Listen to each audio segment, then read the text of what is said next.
Doctor ബാലകൃഷ്ണന്റെ വീടല്ലേ? അതെ. അദ്ദേഹം അകത്തുണ്ടോ? ഉണ്ട്. ഭാഗ്യമായി. അദ്ദേഹത്തെ ഒന്ന് കാണണം. അദ്ദേഹം ആശുപത്രി പോകാൻ ഒരുങ്ങി നിൽക്കുക. അതിനു മുമ്പ് ഒന്ന് കണ്ടാൽ മതി. അല്പസമയം. ഞങ്ങള് വളരെ ദൂരെന്ന് വരിക. ആരാ? എന്തിനാന്ന് പറയണം. ഡോക്ടറെ കാണാൻ ആരാ വരിക? രോഗി. എന്തിനാ വരിക? ചികിത്സിക്കാൻ. അയ്യോ, അദ്ദേഹം വീട്ടിൽ വെച്ച് രോഗികളെ പരിശോധിക്കാറില്ല. പരിശോധനയൊക്കെ പിന്നെ ആയാൽ മതി. ഇത് അദ്ദേഹത്തിന്റെ കൈ കൊടുക്കും. വലിയൊരു കൂട്ടുകാരന്റെ കത്താ. ശരി, കയറിയിരിക്കാൻ.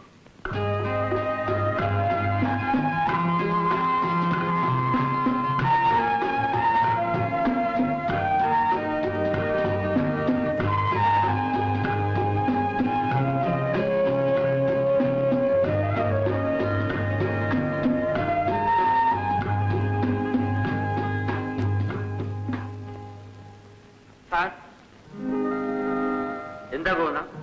പുറത്ത് രണ്ടുപേരും വന്നിരിക്കുന്നു. അച്ഛനും മകളും വന്നാ തോന്നുന്നത്. ആരാ എന്താന്ന് ചോദിച്ചില്ലേ? മൂക്കിലേക്ക് എന്തോ അസുഖമാണെന്ന് തോന്നുന്നു. ആശുപത്രി വരാൻ പറഞ്ഞില്ലേ? ഒരു കത്ത് തന്നിട്ടുണ്ട്. വല്ല റെക്കമെൻഡേഷൻ ലെറ്ററും ആയിരിക്കും. എനിക്കിന്ന് ഔട്ട് പേഷ്യന്റ് ഡ്യൂട്ടിയാണ്. ആശുപത്രി വെച്ച് കാണാമെന്ന് പറയും. ആ കത്തോടെ വെച്ചേക്കും.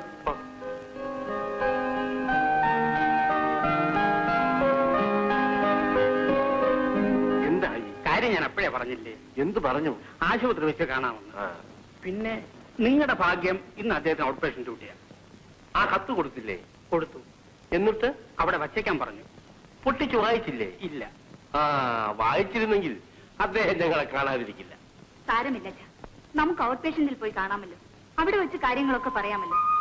എന്നാലും വീട്ടിൽ വെച്ച് രോഗികളെ പരിശോധിക്കില്ലെന്നാണ് അദ്ദേഹത്തിന്റെ ചിട്ടയെങ്കിൽ നാം എന്തിനു ഉപദ്രവിക്കണം? അതല്ല മോളെ, വേണുവിന്റെ കത്ത് അദ്ദേഹം കണ്ടിരുന്നെങ്കിൽ അവർ ഒരേ ഹോസ്റ്റലിൽ ഒരേ മുറിയിൽ കഴിഞ്ഞവരാ. കത്ത് വായിക്കാതിരിക്കില്ലല്ലോ. അഥവാ വായിച്ചില്ലെങ്കിലും ഔട്ട് പേഷ്യന്റിൽ വെച്ച് കാണുമ്പോൾ വേണുവേട്ടന്റെ കാര്യം പറയാമല്ലോ. അതെ, പ്രിൻസിപ്പിൾ ഉള്ള ഒരു മനുഷ്യനെ അതിൽ നിന്നും പിന്തിരിപ്പിക്കാൻ ശ്രമിക്കുന്നതും ശരിയല്ലല്ലോ. ഞങ്ങൾ ആശുപത്രിയിൽ പോയി കാത്തു നിൽക്കാം. എന്താ പേര്? ഗോവിന്ദൻ.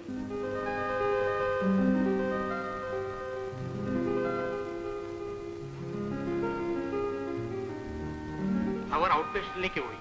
കത്ത് വായിക്കുന്ന കാര്യം പ്രത്യേകം ഓർമ്മിപ്പിച്ചു. കൂടെ താമസിച്ച് പഠിച്ച ആളിന്റെ കത്തെന്നാ പറഞ്ഞത്. കൂടെ താമസിച്ച് പഠിച്ച ആളോ? അതെ.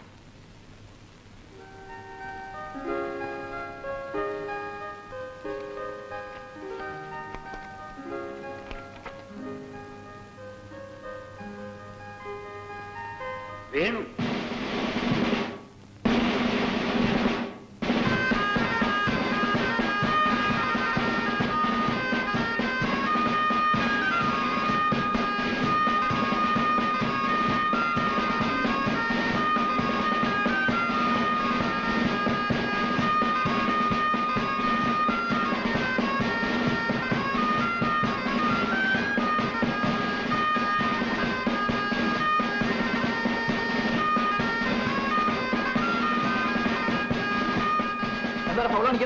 കാണിച്ചാൽ എന്ത് ചെയ്യും?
ഹോസ്പിറ്റലിൽ പോയി ഇപ്പോടെ വന്നിരുന്നില്ലേ?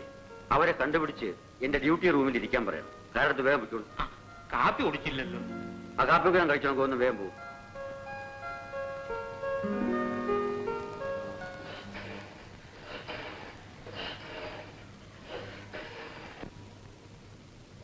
ഹലോ, ഞാൻ ഡോക്ടർ ബാലകൃഷ്ണനാണ്.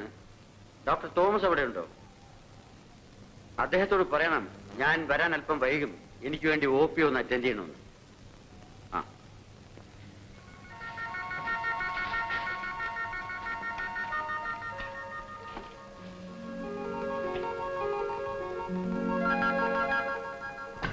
ഹലോ, ഞാൻ റെഡി ആയില്ലേ? ഞാൻ വരുന്നില്ല. ഏതോ രോഗാണുക്കളുടെ മരണത്തിൽ ദുഃഖിച്ചിരിക്കുകയാണ്. സാരമില്ലടോ, ഒരു രോഗാണുവിനെ കണ്ടുപിടിച്ച് കൊല്ലുമ്പോൾ കണ്ടുപിടിക്കപ്പെടാത്ത മറ്റായിരം എണ്ണം ഉണ്ടാവും. So don't worry. എനിക്ക് വാ. എനിക്ക് നാളെ ഈ ബുക്ക് മടക്കി കൊടുക്കും. പക്ഷേ കർമ്മമായി വന്നാലേ പഠിച്ച തലയിൽ കയറും. ഇതൊന്നും പറഞ്ഞാൽ എവന്റെ തലയിൽ കയറിയില്ല. വാ, നമുക്ക് പോവാം. 6 മണി കഴിഞ്ഞാൽ ആ പെമ്പിളരൊക്കെ അവിടുന്ന് പോകും. നമ്മൾ അല്പമെങ്കിലും വായി നോക്കില്ലെങ്കിൽ അവറ്റകൾക്ക് നിരാശ തോന്നും. തന്നെയുമല്ല, അവർ നമ്മൾ ശപിക്കും. ആ ശാപാഗ്നിയിൽ നമ്മളുടെ യൗവനം നശിക്കും. നീ ഇവിടെ ഇരുന്ന് ഈ പുസ്തകം അടിച്ചു തന്നു. ഞാൻ പോകും. പോകുന്നതൊക്കെ കൊള്ളാം. ടീച്ചിട്ട് കൊടുക്കാൻ അറിയ സമയമില്ല. ഒടുവിൽ ഇതെഴുതിത്ത അത് വരച്ചതാന്ന് എന്നെ ഉപദ്രവിക്കരുത്. എന്ത് ചേച്ചി, എന്ത് എഴുത്ത്, എന്ത് വരപ്പ്. അച്ഛനില്ല, അമ്മയില്ല, സഹോദരങ്ങളില്ല. ആകെപ്പാടുള്ളത് ഒരമ്മാവനും അങ്ങനത്തെ 4000 പോലും. ഇതിന് രണ്ടിനും എന്റെ ഇടയ്ക്ക് അലർജി. പിന്നെ ആർക്ക് വേണ്ടി? സൗന്ദര്യം കാണിക്കാൻ മെനക്കെട്ട് നടക്കുന്ന പെമ്പിളരെ സന്തോഷിപ്പിച്ചാൽ മോക്ഷമുണ്ട്. അറ്റ്ലീസ്റ്റ് നമ്മുടെ യൗവനം നിലനിൽക്കും. പഠിച്ച് റാങ്ക് വാങ്ങി നല്ല സ്ത്രീധനം വാങ്ങി ഒരു ബെഡ്ബിൽ കെട്ടി. എന്നിട്ട് അവർക്കും അവളുണ്ടാകുന്ന പിള്ളേർക്കും വേണ്ടി കഴിവെ പോലെ ജോലിയും എടുത്തു. ബായ്.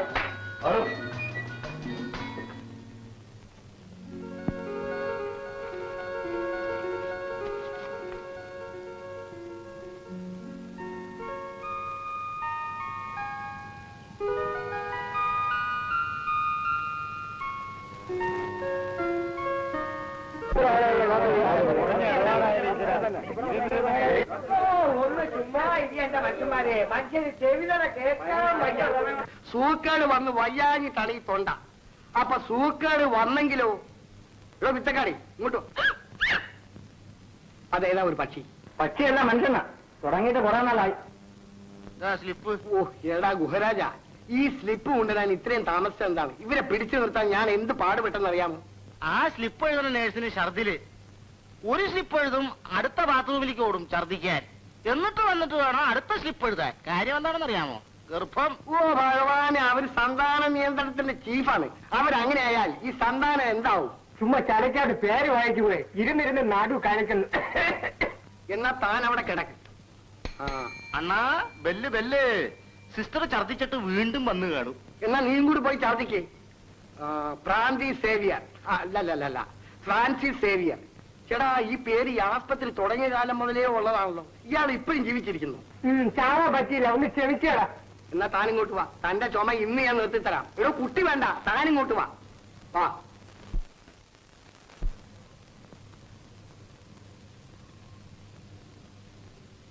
കാർത്തിയായനി 71 വയസ്സ്. ഭുവനേശ്വരി 17 വയസ്സ്. ഭുവനേശ്വരി ആരാ ഭുവനേശ്വരി? ഭുവനേശ്വരി ഞാൻ തന്നെ പോകുന്നത്. ഭുവനേശ്വരിയോ? അണ്ണാ അണ്ണാ അണ്ണാ, ഭുവനേശ്വരിക്ക് 17 വയസ്സ്. പ്രഭാകരന്റെ പ്രകാശ പ്രചരിമ പ്രചരിക്കുന്ന പ്രാന്തപ്രദേശങ്ങളുടെ പ്രകാശം പമ്മി പമ്മി നടക്കുമ്പോൾ പ്രാവുകൾ പറക്കുകയായിരുന്നു. താൻ ആരാടൂ? ഞാൻ അഭിനയിക്കും, പാട്ടുപാടും, നൃത്തം ചെയ്യും, ചാടും, ഓടും.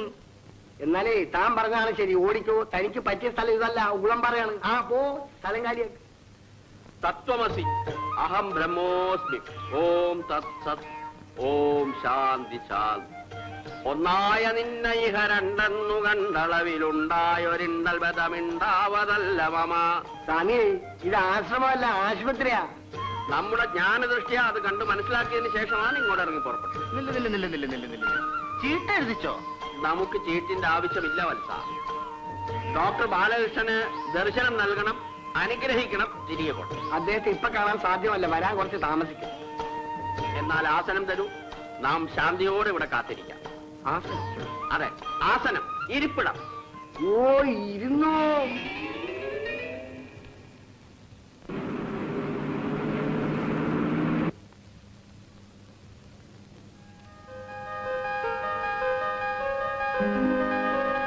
നമസ്കാരം. ഇരിക്കണം. ക്ഷമിക്കണം, വേണുവിന്റെ അമ്മാവനാണെന്ന് ഞാൻ അറിഞ്ഞിരുന്നില്ല. ഇതിൽ ക്ഷമിക്കാൻ എന്തിരിക്കുന്നു?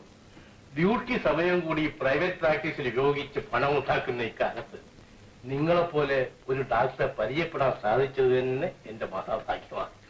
വേണുവിന്റെ അമ്മാവൻ എനിക്ക് വെറൊരു പേഷ്യന്റ് അല്ലല്ലോ. വീട്ടിൽ വന്നിട്ടൊന്ന് കാണുക പോലും ചെയ്യാതെ എല്ലാ രോഗികളെയും ഒരേപോലെ കാണുന്ന ഡാക്ടറാണ് യഥാർത്ഥ ഡാക്ടർ. എന്നാലും വേണ്ടപ്പെട്ടവർ വീട്ടിൽ വന്നാൽ സാമാന്യ മര്യാദ പോലും കാണിക്കാതെ വേണു ഇതറിഞ്ഞാൽ അവൻ കുറെ ചിരിക്കും. ഞാൻ മോളുടെ തോളും താങ്ങി കീഴിൽ നിന്ന് രംഗം അഭിനയിച്ചു പൊട്ടിച്ചിരിക്കും. അവനൊരു ടൈപ്പ്. കോളേജ് വിട്ട ശേഷം വേണുവിനെ ഞാൻ കണ്ടിട്ടേ ഇല്ല. പട്ടാളത്തിൽ ചേർന്ന് പോയ അവൻ 5 വർഷം കഴിഞ്ഞിട്ടാണ് ആദ്യമായി നാട്ടി വരുന്നത്. അതും എന്റെ മകൻ മരിച്ചു. ദോഷം പറയുന്നല്ലോ. അതിൽ പിന്നെ അവധി കിട്ടുമ്പോഴൊക്കെ വന്ന് കാര്യങ്ങൾ അന്വേഷിക്കും. പക്ഷേ ആണ്ടിൽ ഒരിക്കലല്ലേ അവധി കിട്ടൂ. എന്നിട്ട് എനിക്ക് അസുഖം വർദ്ധിച്ച വിവരം ഞാൻ അവന് എഴുതി. അപ്പോഴാണ് നാട്ടിലേക്ക് വരാൻ ആ കത്ത് അവൻ എനിക്ക് അയച്ചു തന്നത്. അടുത്ത അവധിക്ക് വരുമ്പോ എന്നെ കാണാതെ പോകരുതെന്ന് പറയാം. സത്യത്തിൽ നാട്ടിൽ ഇവിടെയുള്ള വിവരം ആരോ പറഞ്ഞ് ഈയിടയ്ക്കാണ് അവൻ അറിഞ്ഞത് എന്ന് എനിക്ക് എഴുതിയിരുന്നു. ഇനി വരുമ്പോ തീർച്ചയായും വന്ന് കാണാതിരിക്കില്ല. ഇത് എന്റെ മകൻ ശാന്തി. ഞാനിവിടെ നിന്നോളാം. ഇരിക്കും മോളെ, ഇരിക്കൂ. എനിക്കിനി ആകെ കൂടി ഇവൾ മാത്രമേ ഉള്ളൂ. BA പാസ്സായി ഇപ്പോൾ എന്റെ നേഴ്സായിട്ട് കഴിയുകയാണ്. സത്യം പറഞ്ഞ ഡാക്ടർ, ഇവളും കൂടി ഇല്ലായിരുന്നെങ്കിൽ ഞാൻ വല്ല വിഷവും വാങ്ങിച്ചു തിന്ന് ചത്തേന്. അത്രയ്ക്ക് അസഹ്യമാണ് മരിച്ചുവേദന. സാരമില്ല, നമുക്ക് വേണ്ടത് ചെയ്യാം. ഞാനൊന്ന് പരിശോധിച്ചു നോക്കട്ടെ. ആ കട്ടിലോട്ട് കിടക്കും.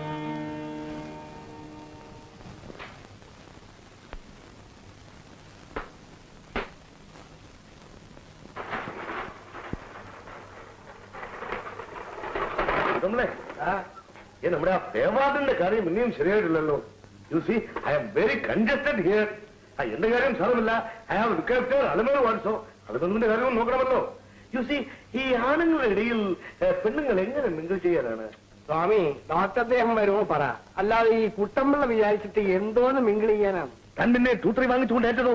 கொஞ்சம் நை பேசாம இருங்க, உடம்பு அசைக்காதீங்க. குட்டமில்ல, நீங்க போங்க. இது வயசு. എന്തൊക്കെയുണ്ട് ബ്ലാസ്റ്റർ സാറേ? പൊറിക്കെട്ട് അടിക്കാറായില്ലേ? കുറച്ചുനാളായല്ലോ റോക്കറ്റ് വിടാൻ വെച്ചിരിക്കുന്ന പോലെ കാര്യങ്ങൾ വെച്ചിരിക്കുന്നു. കുട്ടമ്പിള്ള അണ്ണനെ എല്ലാം കളിയാ. ഞാൻ അനുഭവിക്കുന്ന പ്രാണവിനെ എനിക്കല്ലേ അറിയൂ. അത് കള്ളം. കുറച്ചൊക്കെ അമ്പുജാക്ഷിക്ക് അറിയാം അല്ലേ? അമ്പുജാക്ഷി അത് എനിക്കും അറിയാം അണ്ണാ. അതെങ്ങനെയാണ് സുന്ദര? ആട്ടെ, നിന്റെ മുടിഞ്ഞ കൊടിഞ്ഞുത്തല്ല എങ്ങനെ ഇരിക്കുന്നു? അയ്യോ, അതൊന്നും പറയണ്ട അണ്ണാ. അങ്ങനെ ഇരിക്കുമ്പോ അവനൊരു പിടിക്കുമ്പോ മണ്ട പൊളർന്നു പോകും. അത് 113 വൃശ്ചികം. എന്തോന്ന്? വൈക്കം സത്യാഗ്രഹം. അന്നത്തെ ലാത്തി ചാർജിന്റെ കാര്യം ഓർക്കുമ്പോ ഇപ്പോഴും തല ധരിക്കും. ഓ, എത്ര എണ്ണത്തിന്റെ മണ്ടയാ പിളർന്നെന്നറിയാമോ? അല്ല, അപ്പൊ നേതാവ് അവിടെ ഉണ്ടായിരുന്നു? അന്ന് അവിടെ ഉണ്ടായിരുന്നു. നല്ല കാര്യം. തലയിലോട്ട്. അയ്യോ, എന്നിട്ട് തല അവിടെ തന്നെ ഉണ്ടല്ലോ. ആ തല അവിടെ തന്നെ ഉണ്ട്. എന്താ കാര്യം? ഞാൻ അടിയും പിടിയും കൊള്ളാതെ ഞാൻ ഓടി രക്ഷപ്പെട്ടില്ലേ? 1938 എനിക്ക് 19-ാം വാർഡിൽ 38-ാമത്തെ പേഷ്യന്റിനെ അത്യാവശ്യമായിട്ട് കാണും. നിങ്ങളൊരു കാര്യം ചെയ്യാം. ഈ മരുന്ന് മാത്രം രോഗികൾ കൊടുത്താൽ പോരാ. നിങ്ങൾ ഈ നാടിന്റെ രാഷ്ട്രീയം കൂടെ പഠിക്കാൻ നിങ്ങൾ ശ്രമിക്കണം. സാർ, ഞാനത് കുറെ പഠിച്ചതിന്റെ പ്രത്യാഘാതമാണ് ഇപ്പൊ ഞാൻ മരുന്ന് കുടിക്കുന്നത് സാർ. ഇനി എണീറ്റിരിക്കും. Thank you doctor. അത് കൊണ്ടുപോയി ലാബിൽ കൊടുക്കും. 1-2 ടെസ്റ്റുകൾ കൂടി നോക്കാനുണ്ട്. ഒരു കാര്യം ചെയ്യാം, തൽക്കാലം ജനറൽ വാർഡിൽ അഡ്മിറ്റ് ചെയ്യാം. പേ വാർഡ് കിട്ടുമ്പോ അങ്ങോട്ട് മാറാം. ക്ഷമിക്കണം ഡാക്ടർ, സൗകര്യം വർദ്ധിക്കുമ്പോ മനുഷ്യർക്ക് ചില ദുസ്വഭാവങ്ങൾ ഉണ്ടാകുമല്ലോ. ജനറൽ വാർഡിൽ കഴിയുന്നത് ടെസ്റ്റ് എടുക്കാൻ ഇവിടെ തന്നെ ഉണ്ടാകേണ്ടിയിരിക്കുന്നു. പേ വാർഡ് കിട്ടിയിട്ട് ഞാൻ വരാം. അല്പ ദിവസം കൂടി വേദന സഹിച്ചാൽ മതിയല്ലോ. അത് പോരാ, പെപ്റ്റിക് അൾസർ ആണോന്ന് എനിക്ക് സംശയമുണ്ട്. അങ്ങനെയാണെങ്കിൽ ഇനി താമസിപ്പിച്ചുകൂടാ. ഇവൾ എന്നെ വിട്ടുപിരിയില്ല. ഇവളെയും കൊണ്ട് ജനറൽ വാർഡിൽ ഞാൻ എങ്ങനെ കഴിയും ഡാക്ടർ? എനിക്കൊരു ബുദ്ധിമുട്ടുമില്ല. എത്ര പേര് കിടക്കുന്നു ജനറൽ വാർഡിൽ? അവർ ഭാഗ്യവാന്മാർ. എന്നെയും നിന്നെയും പോലെ വേണ്ടാത്ത സുഖ സൗകര്യങ്ങൾക്കൊന്നും അടിമപ്പെട്ടിട്ടില്ല. പിന്നെ ഇപ്പൊ എന്താ ചെയ്യാ? വല്ല നല്ല ഹോട്ടലിലും താമസിക്കാം. ടെസ്റ്റിന് ഇങ്ങോട്ട് വന്നാൽ മതിയല്ലോ. അഡ്മിറ്റഡ് ആകണമെങ്കിൽ പേവാർഡ് കിട്ടുമ്പോൾ ഉടൻ തന്നെ ഇങ്ങോട്ട് വരികയും ചെയ്യും. അങ്ങേക്ക് വിരോധമില്ലെങ്കിൽ എന്റെ കൂടെ താമസിക്കാം. ചേട്ടനും ഫാമിലിയും വരുമ്പോ താമസിക്കാൻ വേണ്ടി ഞാനൊരു ബെഡ്റൂം ഒഴിച്ചിട്ടുണ്ട്. അയ്യോ, അതൊക്കെ ഡാക്ടർക്ക് ബുദ്ധിമുട്ടല്ലേ. വേണുവിന്റെ അമ്മാവന് വേണ്ട സൗകര്യം ചെയ്യുക എന്റെ കടമയാണ്. കേട്ടോടി മോളെ, നീയും പറയുമായിരുന്നില്ലേ വേണു കൊള്ളരാത്തവനാണെന്ന്. ഇപ്പൊ കണ്ടോ, അവന്റെ കേറാഫിലാണ് ഇത്ര വിലയേറിയ സ്വീകരണം.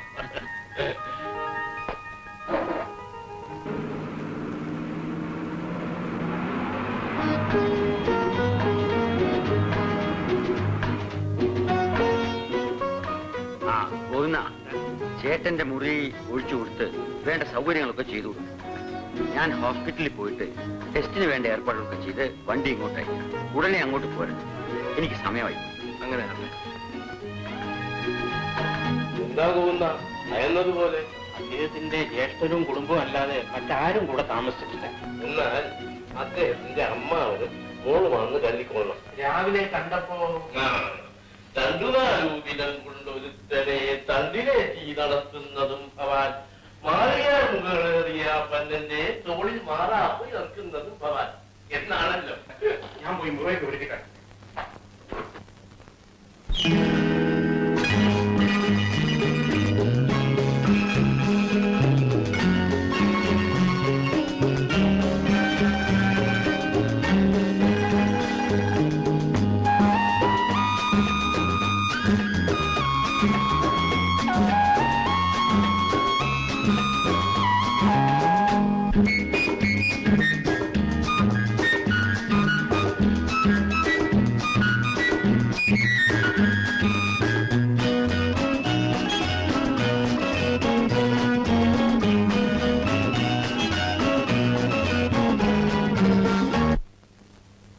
അദ്ദേഹത്തിന് പാട്ടെന്ന് പറഞ്ഞാൽ പ്രാണനാണ്. അത് കഴിഞ്ഞാൽ ഈ ബുക്ക് കേട്ടു, പാട്ടും കേട്ട് ബുക്കും വായിച്ച് അങ്ങനെ കിടക്കും. ഇത് രണ്ടും കൂടി എങ്ങനെ വായിക്കണമെന്നാ ഗോവിന്ദന് സംശയം. ഒടുവിൽ അദ്ദേഹം അവിടെ തന്നെ കിടന്നങ്ങ് ഉറങ്ങും. ഉറയെ കഴിയുമ്പോ പാട്ട് നിർത്തി നെഞ്ചത്ത് നിന്ന് ബുക്കും മാറ്റി വെച്ച് ലൈറ്റ് വണച്ച് ഗോവിന്ദൻ പോയി കിടന്ന് ഉറങ്ങും. കുഞ്ഞിന് പാട്ട് ഇഷ്ടമാണോ? അവള് കുറെ കാലം പാട്ട് പഠിച്ചതാ. എന്നാ കേട്ടോ. പ്രതിലയം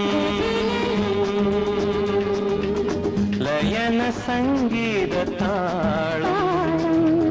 സിരകൾ തോറും പടരും ലഹരി, സിരകൾ തോറും പടരും ലഹരി, മൃദുലരാഗാദ്ര ഭാവ സംഗമ സായുജ്യം പ്രതിലയം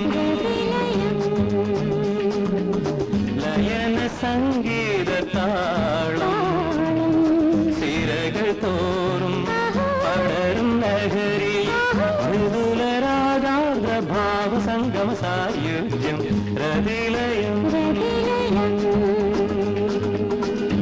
സച്ചിദാനന്ദ സ്വാമി തീർത്ഥപാദം എന്ന ഈ നാമധേയം നാം ഹിമാലയ സാനുക്കളിൽ വെച്ചാണ് സ്വീകരിക്കുന്നത്. സാധാരണഗതിയിൽ ഇത് സ്വാമിമാർക്ക് വരുന്ന രോഗമല്ലല്ലോ. അതല്ല, അതാണ് എന്റെ പ്രത്യേകത. ലൗകിക ബന്ധങ്ങൾക്ക് വില കൽപ്പിക്കാത്ത എനിക്ക് അസാധാരണ അസുഖങ്ങളെ സംഭവിക്കും. ഇത് എനിക്ക് കാശിയിൽ വെച്ച് ലഭിച്ചതാണ്. ഓം ശ്രീ കാശി വിശ്വനാഥായ നമഃ. സ്വാമി അഡ്മിറ്റ് ചെയ്യണം. വാർഡിലേക്ക് വരൂ സ്വാമികളെ. ഞാൻ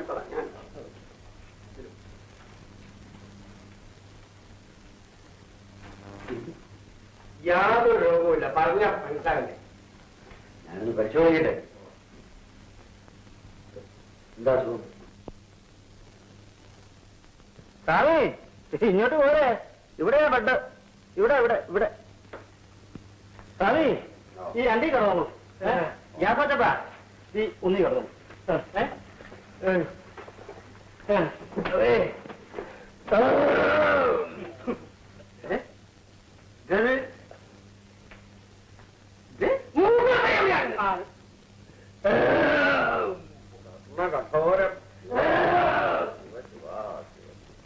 സ്വാമികളെ ഞാൻ എവിടെയോ വെച്ച് കണ്ടിട്ടുണ്ടല്ലോ.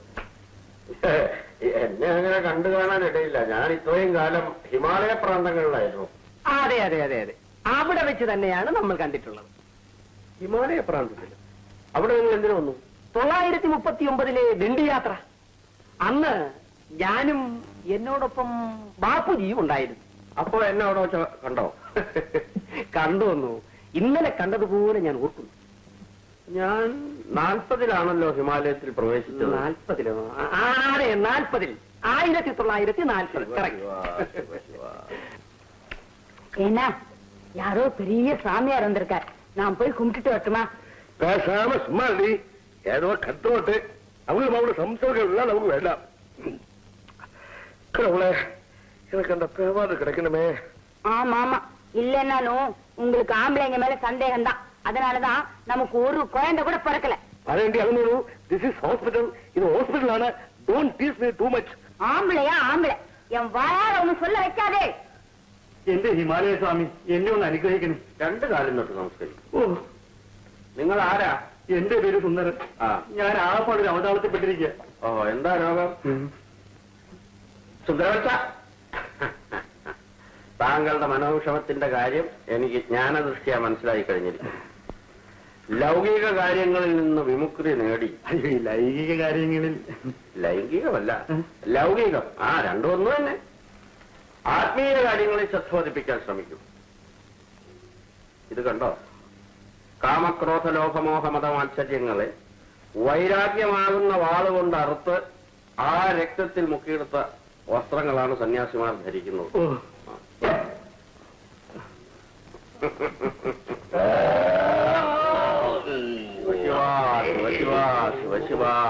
എന്തിനീ പാവത്തിന് ഇങ്ങനെ ഇട്ട് ദണ്ഡിപ്പിക്കുന്നു? ഉച്ചയ്ക്ക് ഊണ് കഴിക്കാൻ വന്നില്ലല്ലോ. 1-2 സീരിയസ് കേസുകൾ ഉണ്ടായിരുന്നു. രോഗികളുടെ മാത്രം ആരോഗ്യം നോക്കിയാൽ പോരാ. ഇതാണ് ഇവിടുത്തെ പതിവ്. 3 നേരവും വയ്ക്കും. വിളമ്പ ആക്കിട്ടുണ്ടേ. താൻ അധികം സംസാരിക്കണ്ട, പോയി ചോറ് വിളമ്പ്. ഞാനൊന്ന് വാഷ് ചെയ്തിട്ട് ഉടനെ വന്നേക്കാം.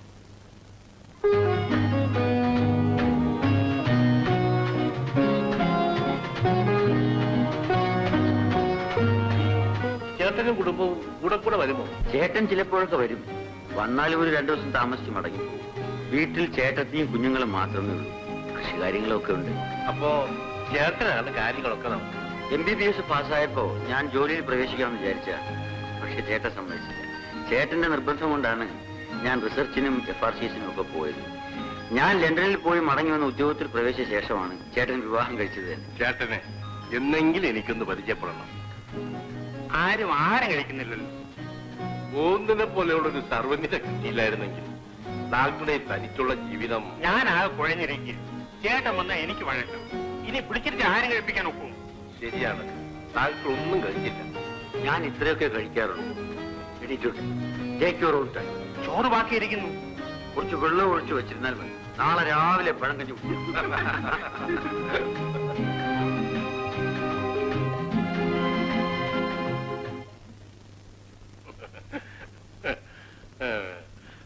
ഒരു വല്ലാത്ത മനുഷ്യൻ തന്നെ. വീട്ടിനകത്ത് കയറി നോക്കിയാൽ ഒരു കലാകാരനാണെന്ന് തോന്നും. ചട്ടവും ചിട്ടയും കേട്ടാൽ ഒരു പോലീസ് ഉദ്യോഗസ്ഥൻ. ആശുപത്രിയിൽ ചെന്ന 100% ഡാക്ടർ. അടുത്ത് കഴിഞ്ഞ ഒരു കൊച്ചു കുഞ്ഞ്. ചട്ടവും ചിട്ടയും ഒക്കെ മറ്റുള്ളവരുടെ കാര്യത്തിലല്ലേ ഉള്ളൂ. സമയത്തിന് ആഹാരം കഴിക്കണമെന്ന് തന്നെത്താൻ തോന്നുന്നില്ലല്ലോ. അതാണ് ഞാൻ പറഞ്ഞത്, കൊച്ചു കുഞ്ഞുങ്ങളെ പോലെയാണ്. പുറകെ നടന്നു കൂട്ടണം. എനിക്ക് അത്ഭുതം അതല്ല, ആ വികൃതി വേണുവും ഈ ഡാക്ടറും തമ്മിൽ എങ്ങനെ ഇത്ര സുഹൃത്തുക്കളായി? Opposite poles attract. കറക്റ്റ്. നിങ്ങൾ 2 പേരും ഏതാണ്ട് സിമിലർ പോൾസ് ആണ്. 2 പേർക്കും കല്യാണം അലർജി. മാരേജ് ഡിസ്കഷൻ ആണോ നമ്മൾ ഇവിടെ വന്നത്? അതല്ല മോളെ, ഈ ഡാക്ടർ എന്തിന് വിവാഹം കഴിക്കാതിരിക്കും? അതൊക്കെ അദ്ദേഹവും വേണ്ടപ്പെട്ടവരും ആലോചിച്ചോളൂ. സ്വന്തം മകള് പോലും അനുസരിക്കുന്നില്ല, പിന്നെന്തിന് മറ്റൊരാളുടെ കാര്യം അന്വേഷിക്കുന്നു? കിടന്നുറങ്ങച്ച. രാത്രിയിൽ ഉറക്കമൊഴിച്ചാൽ വേദന വരും. ഇപ്പോൾ തന്നെ വൈകി. ശരിയാണ്. ആത്മാവിൽ മോഹങ്ങൾ കേളിയാടുമ്പോൾ നമ്മൾ അറിയാത്ത